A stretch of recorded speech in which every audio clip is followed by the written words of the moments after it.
Chapter 17, December 2nd. Fridays, Matt goes to the post office first thing in the morning. Lately, he's been coming home in the early afternoon. Even though the days are all gray, there's still a difference between daytime and night, and it gets very dark very early now. Mom, John, and I were in the sunroom, and it must have been before noon because John hadn't gotten anything to eat. We had 2 oil lamps going because even in the daytime with the fire in the wood stove, we still need 2 lamps to have enough light to read by. John was the first one to notice.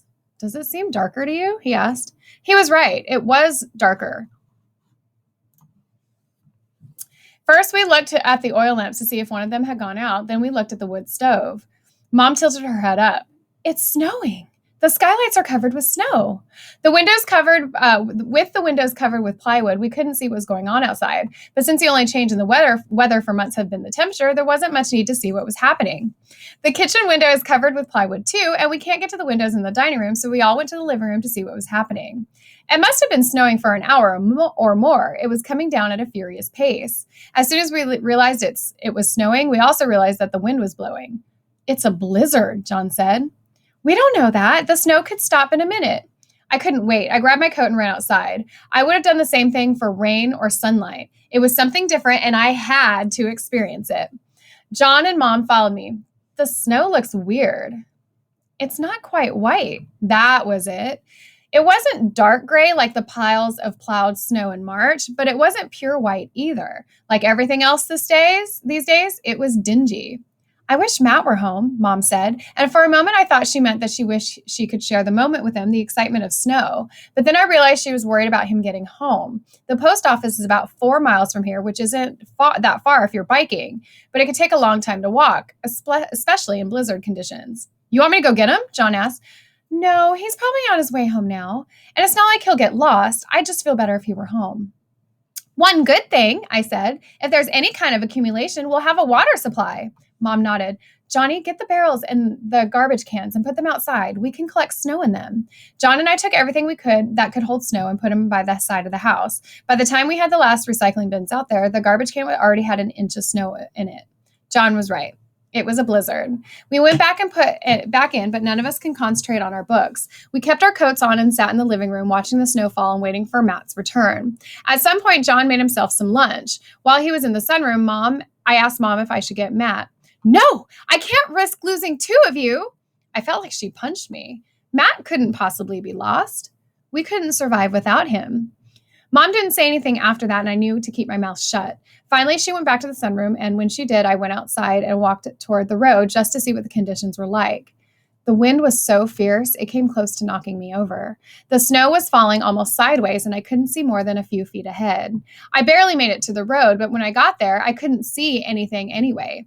Matt could have been 20 feet down the road, and I don't think I would have known. Mom was right. I couldn't possibly made it to town. One could only hope Matt could make the long walk and that he'd known enough to leave once the snow had begun falling. I went back in and made some nonsense about going outside to check the snow collection system. If Mom suspected differently, she didn't say anything. We went back and forth between the sunroom and living room. Mom went out just past the front door and stood there for a few minutes until I made her come in. I could see how excited John was, the way a kid is when it snows. It was killing him to suppress his excitement. It was killing Mom to suppress her fear. And it was killing me to see both of them trying to hide their feelings. As the day progressed and the sky grew darker, the wind grew stronger.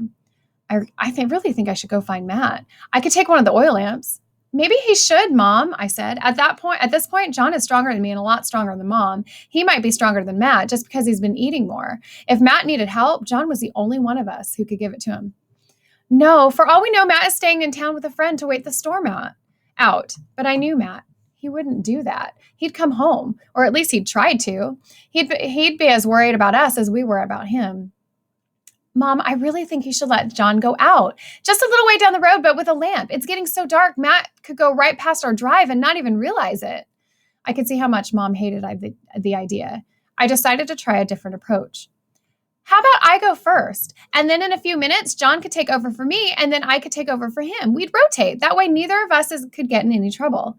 Yeah, Mom, I'll go first. Send Miranda out in a few minutes. Oh, all right. 15 minutes, and then I'll send Miranda out. John looked really excited in a funny way and didn't blame him. Mom made sure he was thoroughly bundled up, coat, gloves, scarves, boots. She told him not to go too far and hold the lamp as high as he could to give Matt a beacon. I waited alongside Mom. We didn't say anything. I didn't dare, and Mom was way too wound up to make small talk. Finally, she gestured me to get ready.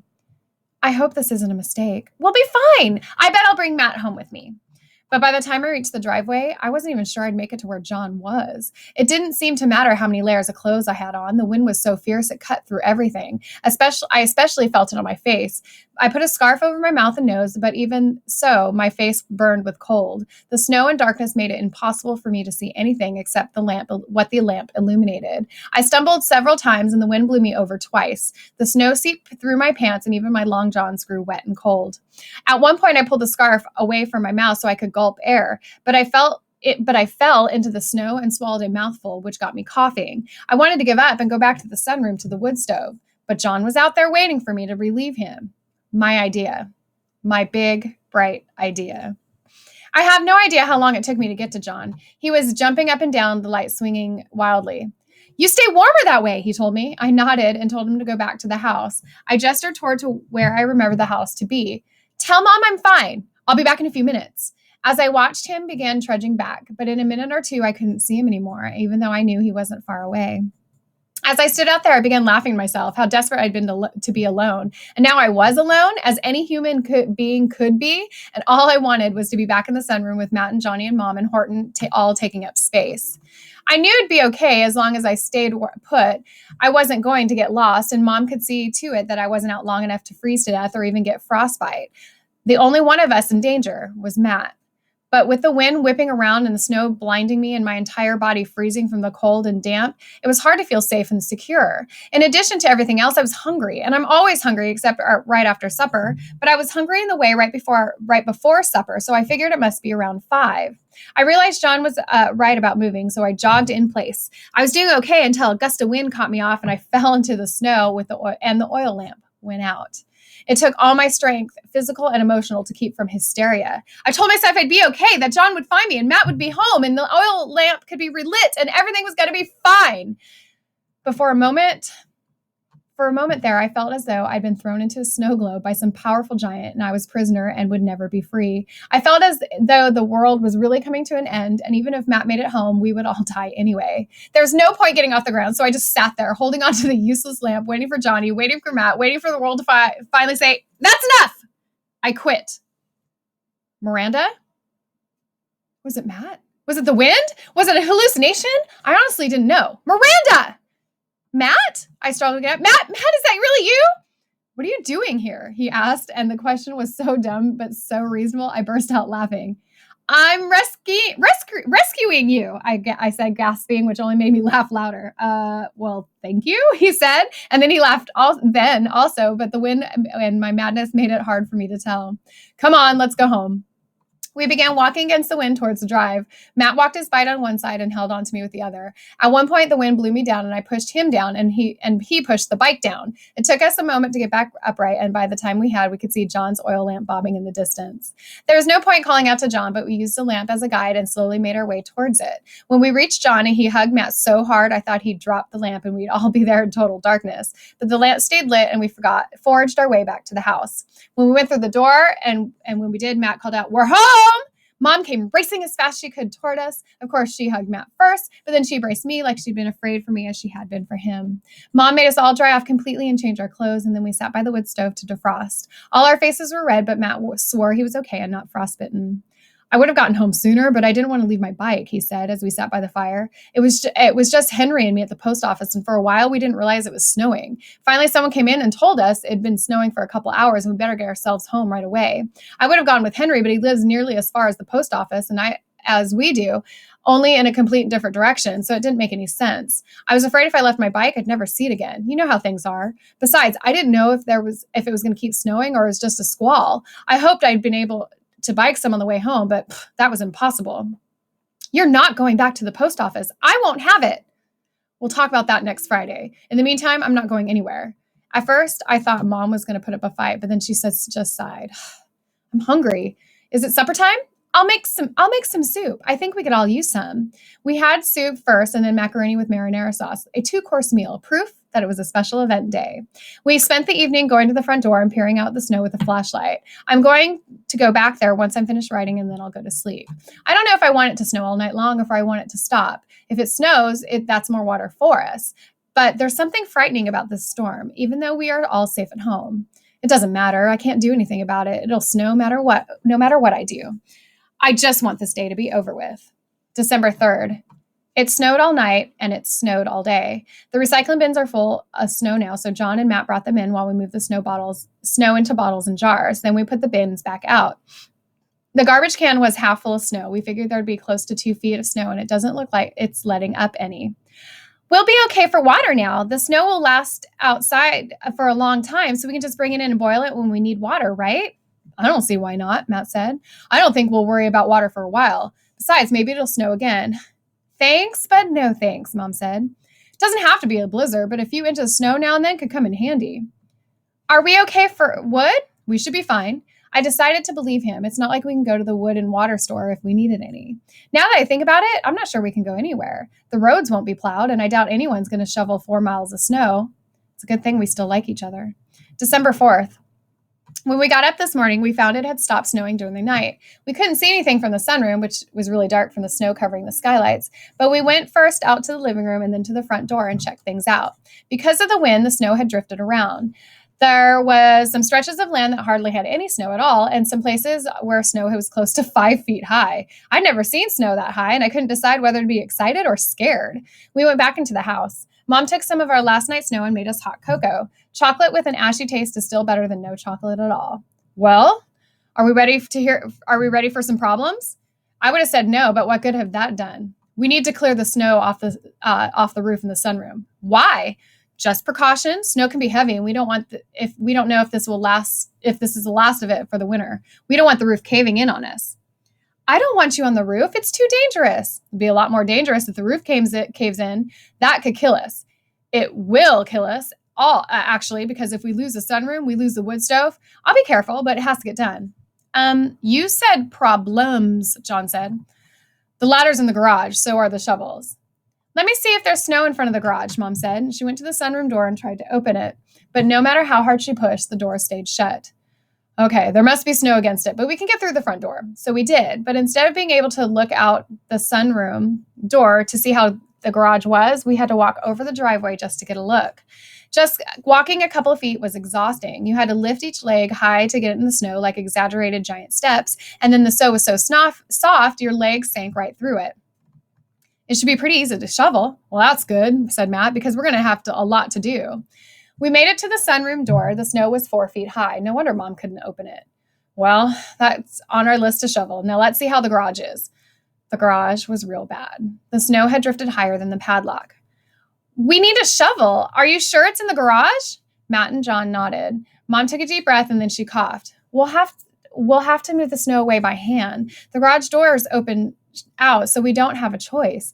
I think pots and pans will make the job go faster, and we'll all work at it. John, go in the house and put the pots and pans in the garage in a garbage bag and bring them back here. We'll do what we can by hand till you get here. John began the long trudge back to the front door. Once he was out of hearing range, Mom turned to Matt. How bad is it really? Well, we're certainly isolated, Matt said. I saw Dad's old pair of cross-country skis in the garage once. The shoes that go with them, too. They'll give us some mobility. Bikes will be useless. Forget driving. I hope you don't mind saying this, but it's a relief Mrs. Nesbitt's gone. I thought the same thing. Do you think the roads will be cleared at any point? Matt shook his head. There aren't enough people left to shovel the roads out, and there isn't enough gas for snowplows. Maybe the townspeople will clear the main streets out, but that's it. We're on our own. I'm thinking about the hospital. I've been thinking about that too. We can't get there. Peter can't get to us. And I don't think the snow is going to melt before April and May, and there's a risk of more snow. But I like Peter, I said. But it's not the end of the world if we don't see him for a few weeks or even a few months. That's not it, Matt said. What if one of us needs a doctor or a hospital? What happens then? We'll just have to be careful. So we won't need a doctor. Now, come on, let's see how much of the snow we can remove by hand before Johnny discovers we've all been doing is talking. The snow got inside our gloves and our pants legs grew wet too. We were relieved when John returned with the pots and pans. We each took one and started and used it as a mini shovel. The pans speeded the process, but it took a long time before the garage door looked like they can be opened. Then Mom realized the key to the padlock was in the house, so we had to wait until Matt went back and got the key and returned. Even when he did, it wasn't easy to get the garage doors open.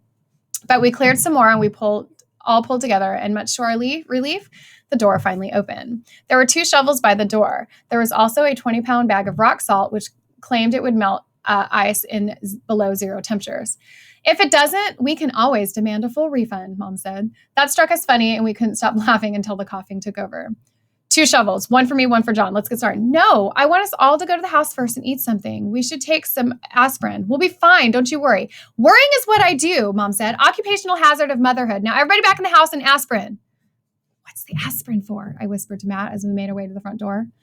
Our hearts. I guess Mom thinks we have hearts of 60-year-olds. I heard that. But I just don't want you to be taking any more chances than you have to. Besides, you'll be aching all over by the time you're finished. You might as well start the aspirin now.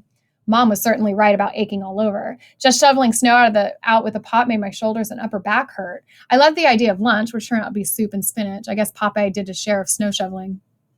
Once we eaten, Matt and Johnny went to work, first clearing the sunroom door, then clearing walkways from the house to the garage and from the front door to the road. Then I got a ladder and cleared off all the snow from the sunroof roof.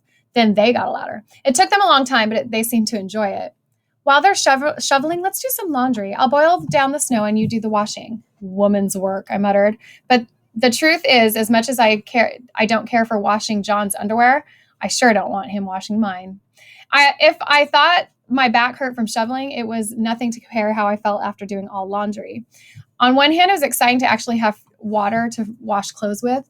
We had done a little with Mrs. Nesbitt's water, but we haven't since then, and was about a month ago. But laundry is hard work. For starters, snow melts down to not much water, so Mom's constantly having to refill the pot on the wood stove.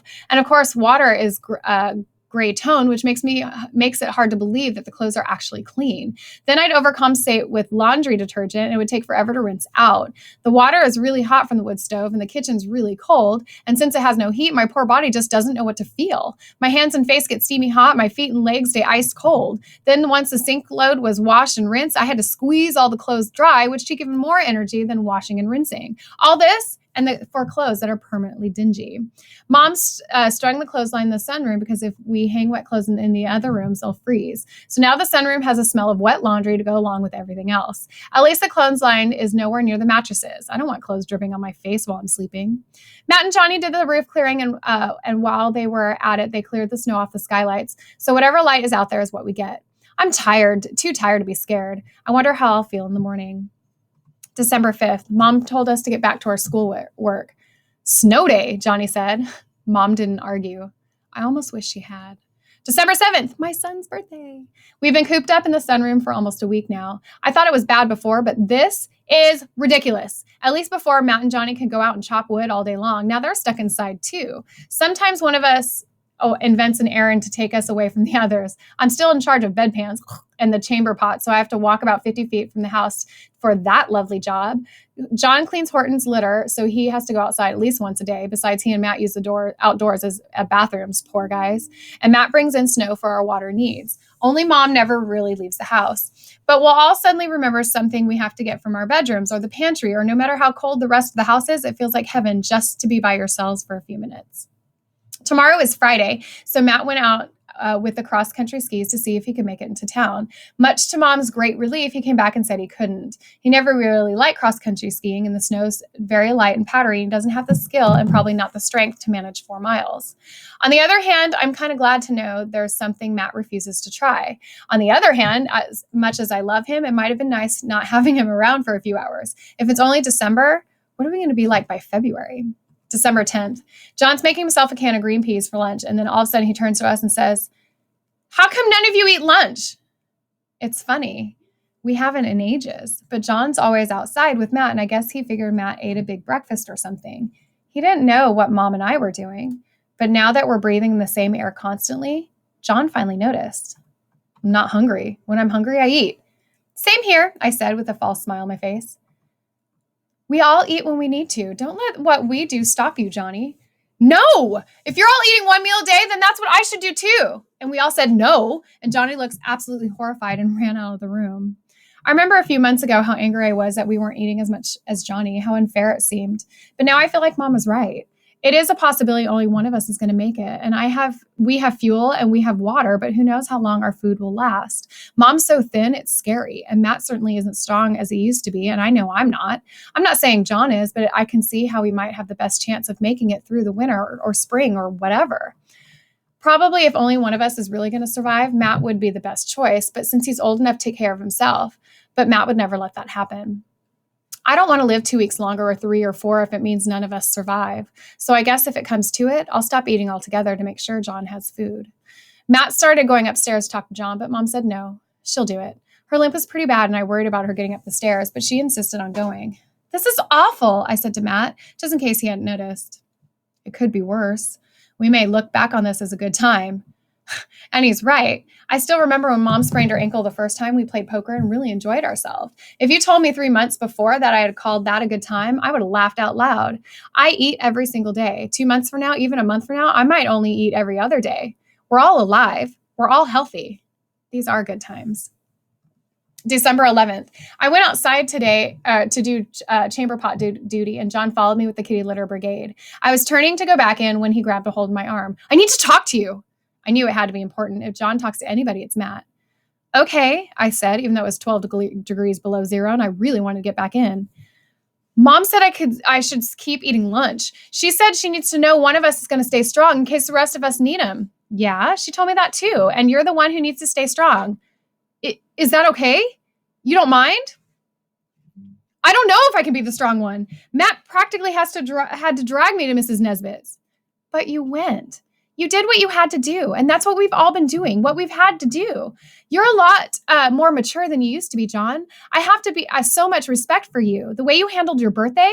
And let me tell you something else. When we went for Matt and I fell and my oil lamp went out, all I could think was, John will get me. John's stronger than I am, and it'll be okay. So to some extent, it's already happening. But what if you die? What if you all die? I wanted to tell him that it was never going to happen, that we'd be fine, that the sun's going to be shining tomorrow and the roads will be plowed and the supermarkets will be open and fresh fruits and vegetables and meat. If we all die, you'll leave because you'll be strong enough to. And maybe someplace in America or Mexico or things are better and you'll manage to get there. And Mom's life and Matt's and mine won't have to be a waste. Or maybe the moon's going to crash into the earth and we'll die anyway. I don't know, Johnny. Nobody knows. Just eat your damn lunch and don't feel guilty. I'm sure I'm the queen of pep talks. John turned around and went in. I stayed outside a while longer, kicked the snow for the lack of a better target. December 13th. We've all been doing this meal thing backward, Matt said one morning. For one gleeful moment, I thought he meant Mom and I should be eating 2 meals a day, and John only one. But of course, that wasn't it. None of us eats breakfast. We're hungry all day. We eat supper to stay up a little, and then we go to sleep. The only time we're not hungry is when we're sleeping. What good does that do to us? So should we have our big meal at breakfast? Mom asked, which is pretty funny since our big meal is our only meal. Breakfast or lunch, maybe brunch like Miranda used to do. I think I'd rather be hungry at night than all day long. What about me? You would eat something at supper time. I had to admit it makes sense, especially if John ate his second meal when we'd already eaten. There'd been a couple of days when I wanted to take his spot, whatever he was eating, and pour it over his head. I'd probably feel less jealous if I wasn't as hungry. Let's try it. I liked supper because it was the one time a day we were together, but now we're all together all day long, so it doesn't matter anymore. Let's try eating at 11 and see how we like it. And so we did. And now it's 4 p.m, or so Matt tells me, and I don't feel particularly hungry. And doing laundry is easier since I'm not too hungry. Life just improved. December 16th. You keeping your journal? Yeah. I don't have an actual journal anymore. I just use notebooks. That's why I'm writing. Why? I don't know. I just wondered why. I mean, who are you writing these things for? Well, not for you, I said, remembering how Mrs. Nesbitt burned all her letters before she died. So don't get any ideas. John shook his head. I don't want to read any of this stuff. Do you reread it? No, I just write about it and forget it. Okay, well, don't worry, I'll read it. I got enough problems. We all do. It's funny how I feel for John these days. I'm 2.5 years older than him, and I feel like I got these 2.5 years to go to school and swim and have friends, and he got cheated out of them. And maybe he'll live 2.5 years longer than me, or 20, or 50, but he'll never have those 2.5 years of normal life. Every day I go to sleep, I think what a jerk I was to have felt sorry myself for the day before. My Wednesdays are worse than my Tuesdays. My Tuesdays worse than my Tuesday the week before, which means every tomorrow is going to be worse than the every today. Why feel sorry for myself when tomorrow is bound to be worse? It's a hell of philosophy. That's all I got. December 19th. Lisa's baby's due about now. I've decided she had it and it was a girl. I've named her Rachel. Somehow that makes me feel better. Of course, I have no idea if she's had a baby and if she has, whether it's a boy or a girl. And if it's a girl, what her name is. Technically speaking, I don't even know if Lisa's alive or if Dad is, but I prefer to think they are. I've decided they made it to Colorado and Dad got Grandma out of Las Vegas and they're all living together. Lisa and Lisa's folks and Dad and Grandma and baby Rachel. When the weather improves, somehow he'll get back for us and we'll all move to Colorado and get to see baby Rachel's godmother. And I'll be baby Rachel's godmother just like I was supposed to be. Sometimes Colorado becomes Springfield used to be for me, this fabulous place with food and clean clothes and water and air. I even imagine I'll run into Dan there after I've cleaned up naturally and eaten enough so I don't look like a walking corpse. Also, my hair's grown out and I look great and I bump into him and we get married. Sometimes I speed things up and Rachel's our flower girl. I bet Mom and Matt and John all have fantasies of their own, but I don't want to know what they are. They're not in mine after all, and I'm probably not in theirs. We spend enough time together. We don't need to hang out in each other's fantasies. I hope Dad and Lisa are okay. I wonder if I'll ever meet Rachel. December 21st. Mom put her foot down, her good one, and we're back to doing schoolwork. At least it gives us something to do besides laundry and playing poker. Right now I'm reading about the American Revolution. The soldiers had a tough time of it in Valley Forge. My heart bleeds for them.